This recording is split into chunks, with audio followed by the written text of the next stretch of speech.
The first light of dawn slipped through a broken window, landing on a dirt floor where Monica lay awake, counting the seconds before her hunger returned.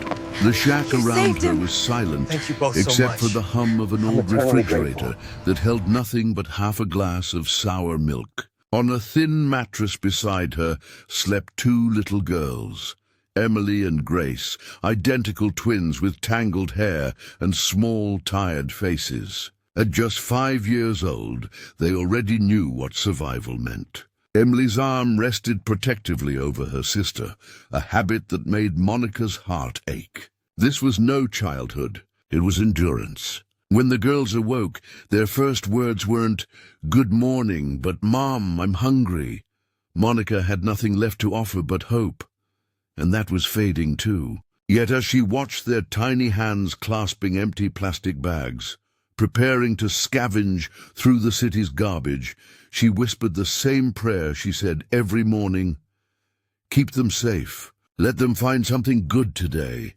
The twins walked hand in hand down the dusty road, the morning sun warming their bare feet through worn-out flip-flops. They knew where to go, the back of Main Street Market. Mondays always meant fresh trash, and fresh trash meant a chance at something edible. Emily, the cautious one, checked every bag before reaching in. Grace, the braver of the two, followed her lead. Inside torn plastic, they found bruised fruit, a few empty cans, even a pack of cookies that hadn't expired yet. Grace's smile returned for the first time in days, until she heard it. A faint sound, almost like a kitten meowing. She froze. Emily heard it too. Not a cat. Something softer. Human. The crying came from behind a pile of boxes. The girls moved closer, careful not to step on glass, and there, hidden in a blanket damp with morning dew, was a baby. Tiny, fragile, trembling. Emily knelt down, her hands shaking. "It's a baby boy," she whispered. Grace stared, wide-eyed. "Who would leave him here?" The baby whimpered again, barely strong enough to cry. Emily wrapped him in her arms, and the sound stopped. In that moment, the little girl who had never owned a toy became a mother. They named him Gabriel. When their mother came home, exhausted and empty-handed, she found her daughters bathing a baby in a plastic basin. Monica froze at the doorway, disbelief written all over her face. Where did he come from? Emily answered softly, "The trash." Monica stared at the child's frail body, his paper-thin skin and trembling lips. She should have called the police. She knew that. But when the baby's tiny hand clutched her finger, she couldn't. In a world that had abandoned her too many times, she saw herself in him. So Monica decided that night that Gabriel would stay. They had no money, no food, and no future, but they had love. Over the next few days, the shack became a home again. Grace sang lullabies to the baby. Emily made him smile, and Monica tore her last piece of bread in 4 equal parts, one for each of them. Every night Gabriel slept soundly in a cardboard box, lined with folded rags, warm and safe for the first time. And every morning, Monica looked at him and wondered what kind of person could throw away a miracle. 2 weeks later, while shopping for powdered milk at a supermarket, Monica stopped in front of a wall of televisions. On one screen, a man in an expensive suit spoke into microphones, his face grave. The headline below him read, "Businessman offers reward for missing infant son." Then the screen changed, and Monica's blood ran cold. The baby's face appeared, Gabriel's face. Same eyes, same little lips. The girls didn't notice. They were too busy looking at the toys in the window next door. But Monica's world stopped spinning. She didn't hear the rest of the broadcast, only the words, "Last seen 2 weeks ago." Her hands trembled as she held the bag of milk. Gabriel wasn't just any baby. He was the son of Robert Hale, a billionaire. That night she couldn't sleep. Should she return him? If she did, she would lose him forever. If she didn't, she'd be breaking the law. But when she looked at the baby sleeping peacefully in his box, she knew keeping him had never been about right or wrong. It was about love. Still, the next morning she made her choice. She gathered her daughters and whispered, "We have to give him back." The police station smelled of old paper and cold air. Monica's hands trembled as she held Gabriel, dressed in his cleanest clothes.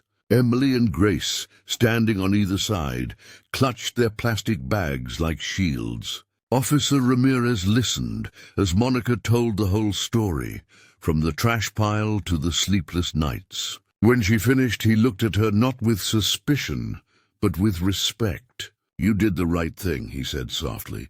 An hour later, the door opened. Robert Hale, tall, polished, and clearly unaccustomed to poverty, stepped in. He expected criminals. Instead, he found a mother and two little girls with heads held high. Emily rose, holding Gabriel out to him. "He was alone," she said. "We just took care of him." Robert took the baby, speechless. Gabriel didn't cry. He looked back at the twins as if confused. "How much do you want?" Robert finally asked. Monica blinked. "Nothing," she said. "We just want him to be happy." In that moment, something inside Robert cracked, something he didn't know he'd lost. That night Robert sat in his mansion, a palace of marble and loneliness. Gabriel lay in his golden crib, crying uncontrollably. Robert tried everything, rocking, feeding, singing, but the baby only grew louder. Until Robert remembered the melody Emily had hummed at the station. He tried to mimic it awkwardly, off-key. It didn't work. So he sat down on the floor and wept. For the first time in his life, the billionaire cried. For the people he ignored, the lives he'd never seen, the love he'd never understood. When the tears stopped, he made a decision. He called his assistant. "Find them," he said. "Find the woman and her daughters who saved my son." Days later, when he stood outside their shack, a crumbling shelter of wood and dirt, Robert understood what true poverty looked like. And when Emily greeted him, with her bright eyes and gentle voice, he also understood what true wealth really was. Monica froze when she saw Robert in her doorway. "Why are you here?" she asked, cautious. "Because you didn't ask for anything," he replied. "And because of that, you deserve everything." From his coat pocket, Robert took out papers, a deed to a small blue house, school admissions for the twins, a bank account, and health insurance. "It's not charity," he said, voice trembling. "It's justice." Monica broke down, clutching her daughters. For the first time, her tears weren't from pain, but from relief. When they stepped into their new home, clean walls, real beds, running water, Grace spun around, shouting, "Mom, the water's warm." Emily laughed, and Monica fell to her knees, whispering, "Thank you, God."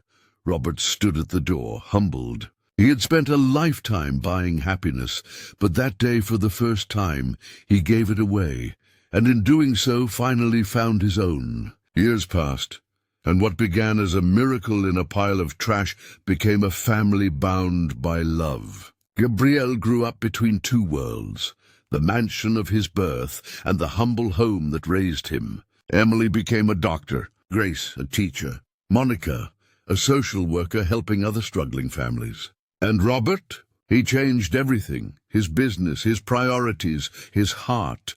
Every Sunday they gathered for lunch. 4 lives that destiny had stitched together in a way no money could undo. In a world obsessed with wealth, this story reminds us that the richest people aren't the ones with the most, but the ones who give without asking. And if you felt that, if this story moved you, then don't forget to share it. Because sometimes one story of kindness can change more lives than you'll ever know. Like, make, comment, and subscribe. Not for me, but for the next story that proves humanity still exists.